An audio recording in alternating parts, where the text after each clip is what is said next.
이제 오늘 말씀의 제목 다윗 언약, 예레미야의 새 언약, 언약 시리즈 이어서 말씀 상고하도록 하겠습니다. 우리가 아담 타락 이후 쏟아지는 언약, 언약들을 통해서 예수 그리스도를 발견하고 있죠. 오늘의 언약도 마찬가지입니다. 먼저 어, 하나님이 다윗과 맺으신 다윗 언약의 특징을 살펴보도록 하겠습니다. 다윗 언약은 사무엘하 7장 12절부터 16절에 기록된 하나님의 언약입니다. 첫 번째 특징은 이 다윗 언약은 이스라엘 백성의 가나안 입성 후에 사사 시대를 거치고 사울 왕이 통치했던 시기를 거쳐서 하나님이 다윗과 맺으신 언약이에요. 이전에 하나님이 시내 광야에서 모세를 통해 율법 십계명으로 언약을 맺으신 후에 가나안 입성 후에 사사 시대, 사사들이 통치하는 사사 시대가 340 년입니다. 근데 이 기간 동안 언약이 없었어요. 그리고 이후 초대 왕이었던 사울 왕 시대, 사울이 몇 년 통치했어요? 40 년. 이 기간에도 하나님의 언약이 없어요. 이 사사 시대 340 년과 사울 왕 시대 40 년을 뛰어넘어서 다윗 왕 시대에 다윗과 다시 언약을 맺으십니다. 이것이 다윗 언약이에요. 자, 그러면 340 년이나 되는 사사 시대 때 하나님의 언약이 없었다? 또 사울 왕 시대에 하나님이 맺은 언약이 없었다? 무엇을 가리킵니까? 이 사사 시대와 사울 왕 시대는 구속 역사의 암흑기였다는 거예요. 바로 이 두 시대는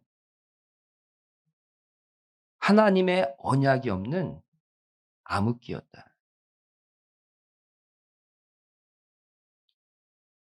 사사 시대에 만연한 죄악 봅시다. 사사 시대의 죄악을 한 문장으로 표현한 구절이 사사기 17장 6절이죠. 그때에는 사사 시대입니다.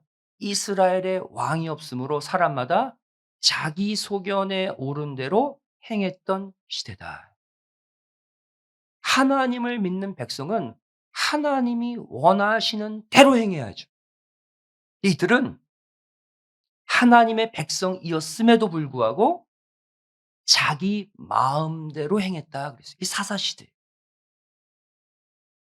오늘날도 마찬가지입니다. 오늘날도 우리가 하나님의 자녀, 하나님의 백성을 부름 받았음에도 불구하고 하나님을 의식하지 않고 내가 옳은 대로, 내가 바라는 대로 말하고 행동하면 우리 또한 영적 사사 시대 속에 살고 있는 거예요. 그 시대 속의 사람들에게는 하나님의 언약이 머물 수가 없습니다. 또 사울 왕 시대에도 하나님이 언약을 맺지 않았죠? 그럼 사울 왕 시대에도 죄악이 있었다는 거예요. 하나님의 언약을 방해하는. 그 대표적인 죄가 뭡니까? 사무엘상 15장 26절 말씀 보시면 사무엘이 사울 왕에게 얘기하죠. 왕이 여호와의 말씀을 버렸다. 그래서 하나님도 사울 왕을 버린다. 당연히 이러한 사울 왕과 언약을 맺을 수가 없죠. 사울 왕이 지은 대표적인 죄가 뭡니까? 부분적 순종도 죄라는 것을 우리에게 말씀해 주고 있어요. 하나님이 사울 왕에게 아말렉 족속을 씨까지 남기지 말고 다 죽이라고 그랬어요. 짐승까지. 그런데 사울 왕은 좋은 짐승들은 살렸어요. 상품 가치가 있는 것들은 살렸다고요. 순종하되 다 순종하지 않았습니다. 이 부분적 순종을 일으킨 사울 안의 죄가 뭘까요? 욕심이에요, 욕심.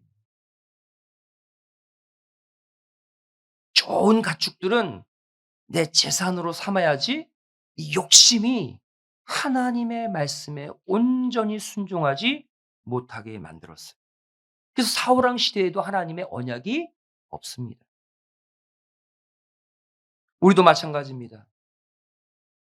사울 왕처럼 하나님의 말씀에 순종하되 그냥 대충 순종하고 억지로 순종하고 부분적으로만 순종하면 하나님의 언약과 상관없는 자가 되는 거예요. 내가 좋아하는 말씀에는 순종하고 말씀이 언약이잖아요. 내가 부담스러운 지키기 어려운 말씀은 못 들은 척하고 이게 부분적 순종이에요. 두 번째, 다윗 언약의 두 번째 특징이 뭡니까? 바로 다윗이 성전을 지으려고 했을 때 그에 대한 응답으로 주신 언약입니다. 다윗 언약이 맺어진 시점과 동기가 중요하다는 거예요. 사사 시대, 사울 왕 시대를 뛰어넘어서 언제 다윗과 언약을 맺었냐면 다윗이 하나님의 집을 아름답게 짓고자 소망했을 그때에 주셨어요. 사무엘하 7장 1절 2절 4절 말씀 보세요. 1절 말씀 보시면 다윗 언약이 맺어질 때 그 환경이 나오죠. 사방의 모든 대적을 하나님이 물리쳐 주셔서 평강했을 때다. 오늘날로 말하면 돈 걱정 안 하고 건강도 팔팔하고 가정, 자녀 다 잘 나가고 근심 걱정이 없을 그런 때를 말해요. 우리 같으면 이렇게 만사가 잘 되면 우리는 뭐 합니까? 다른 생각을 하죠. '아 내가 이제 내가 가진 물질로 뭘 좀 누려 볼까? 우리 가족이 뭔 좀 해 볼까? 내 사업체를 어떻게 해 볼까?' 세상적으로 누릴 생각을 하기 마련인데 다윗은 이렇게 평안을 누리고 다 가졌을 때 무엇을 생각했어요? '야 나는 이렇게 궁궐에서 사는데 하나님의 법궤는 커튼, 텐트, 천막이 있구나. 하나님의 집을 아름답게 치워 드려야 되겠다.' 그때 그 생각을 했다는 거예요. 바로 그 마음을 품었을 때 4 절에 그 밤에 하나님이 나단에게 임하여서 다윗과 그때 언약을 맺어 주셨어요. 너무나도 기쁘셔서. 여러분 여기서 하나님이 믿음의 자녀들에게서 감동을 받는 포인트를 우리가 알아야 돼요. 우리가 하나님의 자녀죠. 근데 언제 하나님이 우리의 모습을 보고 기뻐하시느냐. 다른 게 아니에요. 하나님이 우리의 삶에 평안을 주셨을 때 축복을 주셨을 때 딴 마음 품지 않고 그때 오히려 하나님의 집을 걱정하는 그 마음을 기쁘게 보신다는 그 사람과 하나님이 언약을 맺어 주시는 거예요. 지켜 주시는 거예요. 저와 여러분이 하나님과의 언약 관계를 유지하는 비결을 우리는 다윗을 통해 배워야 합니다.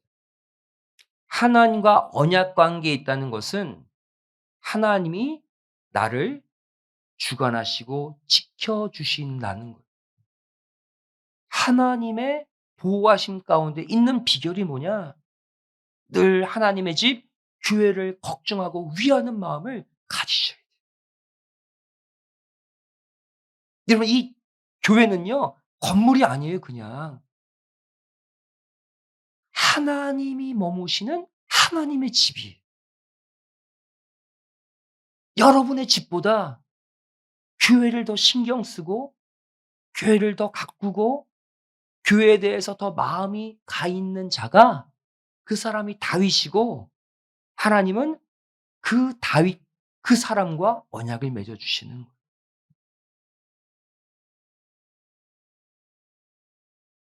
여러분 성경은 교회, 성전을 어떠한 곳이라고 정의하고 있습니까?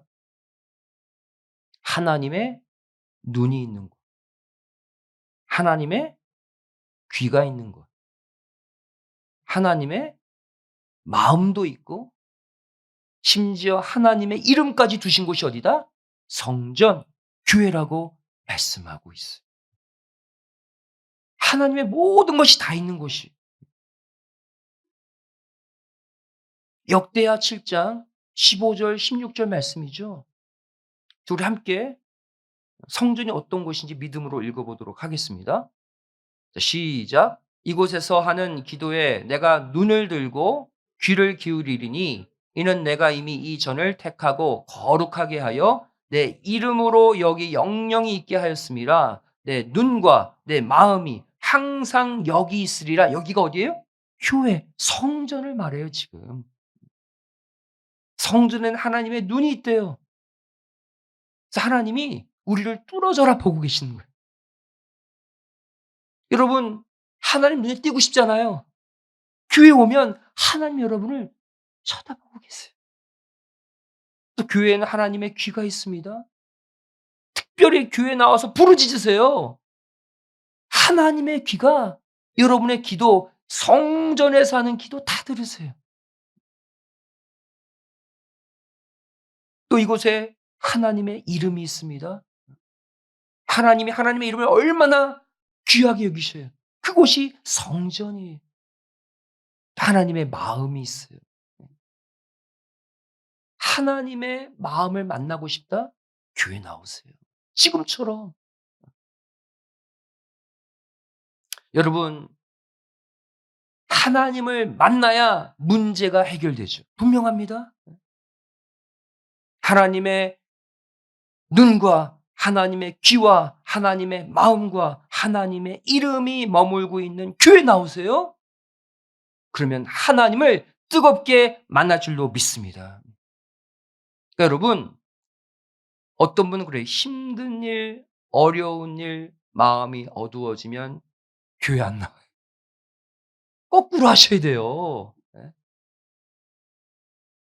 힘들고 어렵고 낙심이 될 때는 오히려 교회 나오셔야 돼요. 그러면 하나님의 눈이 그 상한 심령을 보시고 그 상한 소리를 들으시고 그 영혼을 마음에 품으시고 하나님의 이름으로 축복해 주심을 믿으시기 바랍니다. 교회는 그런 곳이에요, 여러분. 세 번째로 다윗 언약은 어떠한 특징을 갖고 있습니까? 다윗 언약은 메시아 언약이라. 이게 중요하죠. 구원자의 언약이다. 사무엘하 7장 12절 13절 말씀 보시면 이것이 바로 다윗 언약의 핵심 내용입니다.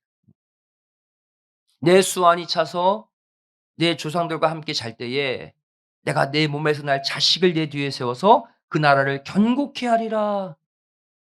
저는 내 이름을 위하여 집을 건축할 것이요 나는 그 나라 위를 영원히 견고케 하리라. 1차적으로는 누구 얘기예요? 솔로몬 얘기죠. 다윗, 너는 피를 많이 흘렸기 때문에 성전 못 짓고 네 아들 솔로몬이 내 집을 지을 거다. 하지만 솔로몬의 왕위는 영원하지 못했습니다.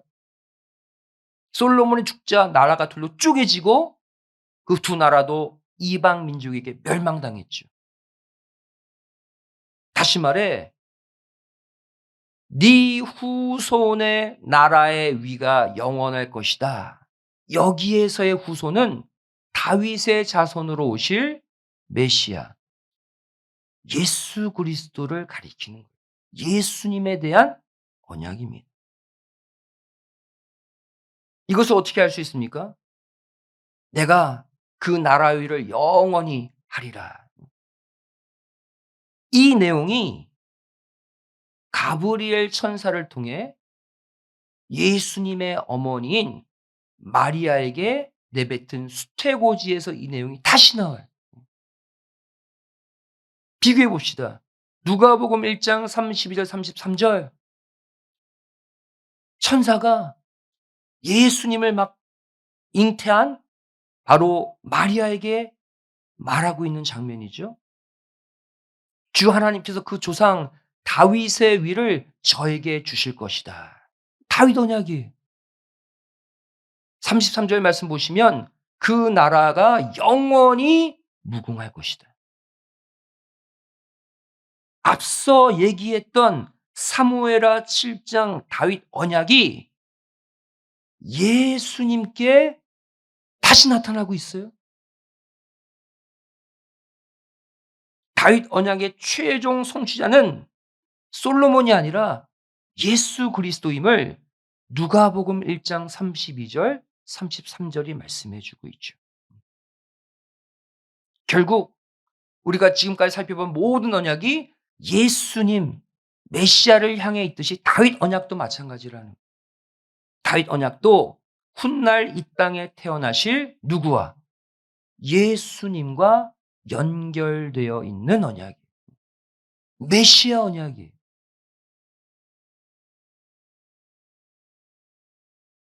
따라서 우리가 성경 속에 있는 언약을 이렇게 열심히 배우고 깨닫고 지키며 살 때 반드시 우리도 예수님을 만나게 됨을 꼭 믿으시기 바랍니다. 모든 언약은 예수님을 향해 가고 있기 때문에 성경에 있는 하나님의 언약에 집중하고 그 언약을 품고 언약을 지키며 살 때 반드시 그 사람은 예수님 만나게 되어 있어요. 그 결론은 예수님과 함께 맺어지는 거예요. 이상 우리가 다윗 언약을 살펴봤고요. 오늘 살펴볼 또 다른 언약, 예레미야의 새 언약을 살펴보겠습니다. 예레미야 31장 31절부터 40절까지의 언약이죠. 이 언약은 독특한 표현이 있어요. 새 언약이다. 구약의 예레미야 선지자와 맺은 언약인데 여기에는 new, 새라는 단어가 있어요. 다른 언약에는 이 new라는 단어가 없습니다. 예레미야 31장 31절 말씀이죠. 우리 함께 읽겠습니다. 시작. 나 여호와가 말하노라. 보라 날이 이르리니 내가 이스라엘 집과 유다 집에 새 언약을 세우리라. 예. 새 언약이라고 하죠. 새 언약. 뉴 커버넌트. 그렇다면 다른 구약 성경의 언약과는 달리 왜 예레미야와 언약을 맺을 때만 새 언약이라는 독특한 명칭을 붙였을까요? 왜 이 언약은 새 언약일까요? 바로 기존의 다른 언약과 차원이 다른 언약임을 강조하는 표현이에요. 다른 언약과 질적으로 차원이 다른 언약이기 때문에 이 언약은 새 언약이라는. 그 예레미야와 맺은 새 언약의 내용을 보면 기존 언약과는 완전 다른 언약이라는 것을 알 수가 있어요. 보겠습니다. 예레미야와 맺은 새 언약. 첫 번째 어떤 언약입니까? 이 언약은 사람의 마음속에 기록하시는 언약이에요. 기존의 언약은 보시면 구약에서 기존의 언약 맺을 때 보면 돌에 언약을 새겼어요. 또 짐승의 가죽 거기에 언약을 새겼습니다. 그런데 이 예레미야와 맺은 언약에는 마음에 새긴 여태까지 이런 언약이 없었어요. 예레미야 31장 33절이죠. 내가 이스라엘 집에 세울 언약은 이러하니 내가 나의 법을 그들 속에 두며 마음속에 두는 언약이죠. 또 그 언약을 어디에? 그들의 마음에 기록할 것이다. 마음에. heart. 마음에 새긴 언약이기 때문에 시간이 지나도 비가 오나 눈이 오나 안 지워져요. 계속 보관할 수 있는 언약이에요. 특별하죠. 그래서 New Covenant, 새 언약. 두 번째, 이 새 언약은 어떤 언약이라고 말씀하고 있습니까? 작은 자로부터 큰 자까지 모두가 하나님을 알게 되는 언약이다. 느낌이 좀 이상하죠. 구약 예레미야 선지자와 맺는 언약인데 내용은 상당히 종말적이에요. 구약의 어떤 언약이 작은 자부터 큰 자까지 모두가 하나님을 아는 언약이 있었습니까? 예레미야와 맺은 언약은 이러한 언약이래요. 그래서 예레미야 31장 34절 말씀 보시면 이 언약은 작은 자로부터 큰 자까지 다 하나님을 알게 되는 언약이다. 특별하죠? 그뿐만이 아닙니다. 이 언약을 맺는 순간 그들의 모든 죄악을 용서하겠다는 거예요. 그리고 다시는 그들의 죄를 기억하지 않겠다. 이런 언약이 어디 있었어요, 구약에.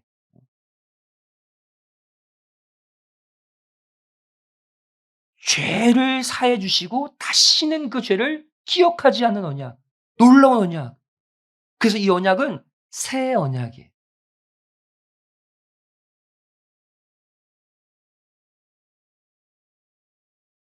그래서 이 새 언약을 본격적으로 출발시키는 존재, 아까 예레미야와 이 언약 맺잖아요. 근데 예레미야가 아니에요.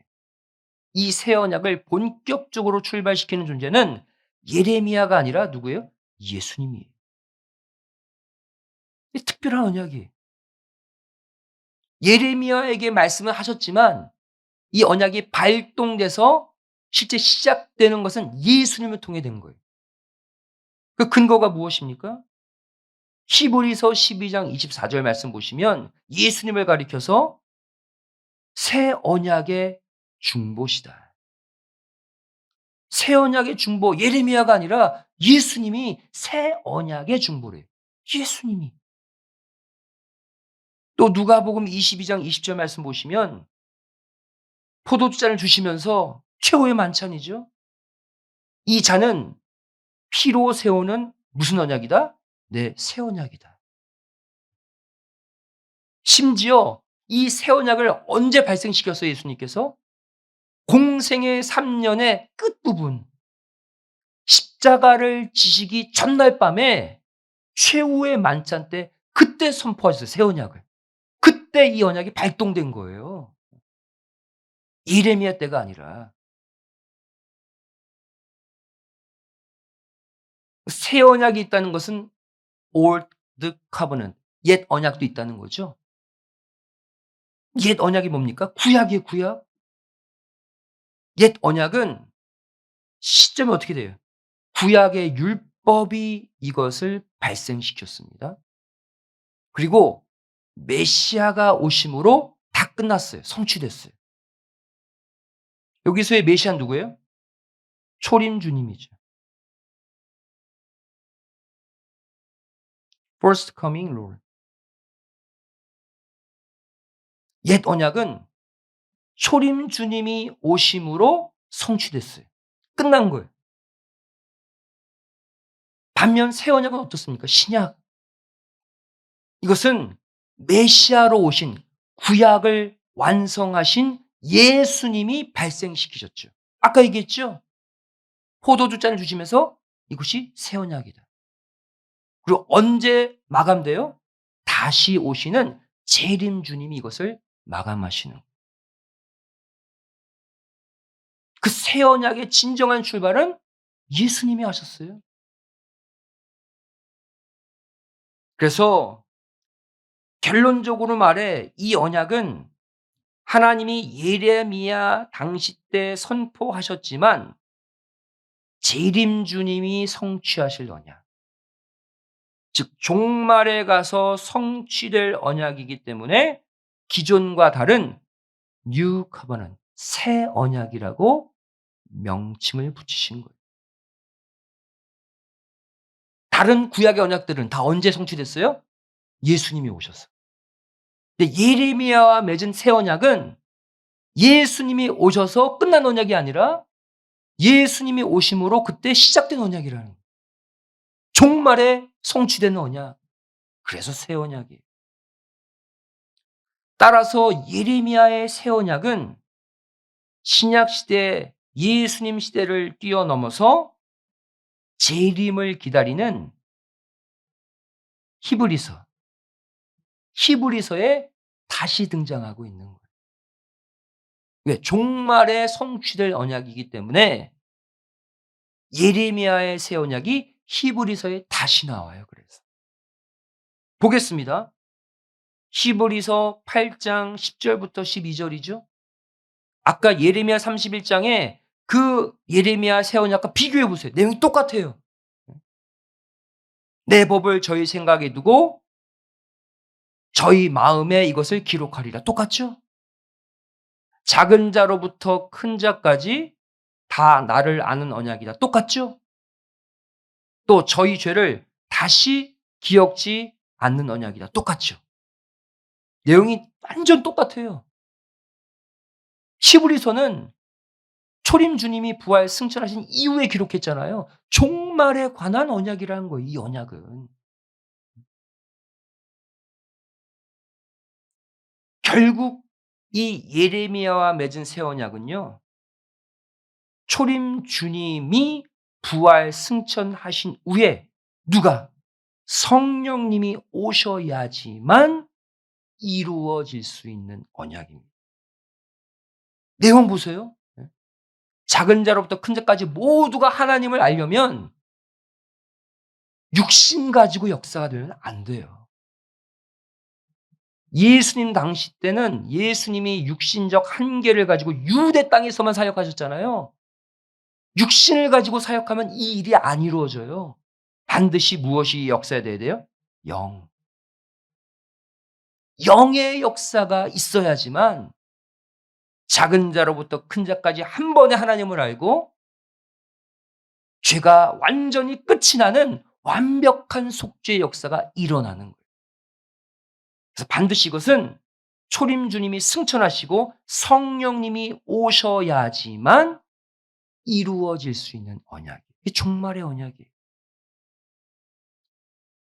따라서 예수님은 다음과 같이 말씀하셨어요. 요한복음 16장 7절이죠. 자, 우리 함께 읽겠습니다. 시작. 그러하나 내가 너에게 실상을 말하노니 내가 떠나가는 것이 너에게 유익이라. 내가 떠나가지 아니하면 보혜사가 너희에게로 오시지 아니할 것이요 가면 내가 그를 너희에게로 보내리니 그랬어요. 조건이 있어요. 보혜사는 성령을 말하죠. 내가 여기 있으면, 내가 육신을 가지고 나 예수가 여기 있으면 성령님이 역사 안 해. 내가 가야 성령님이 오셔서 성령 시대가 펼쳐지게 되어 있어 이거예요. 그래야 동시에 작은 자부터 큰 자까지 수많은 영혼들이 한 번에 하나님을 아는 역사, 영의 역사로만 가능한 거예요. 성령의 역사를 말합니다.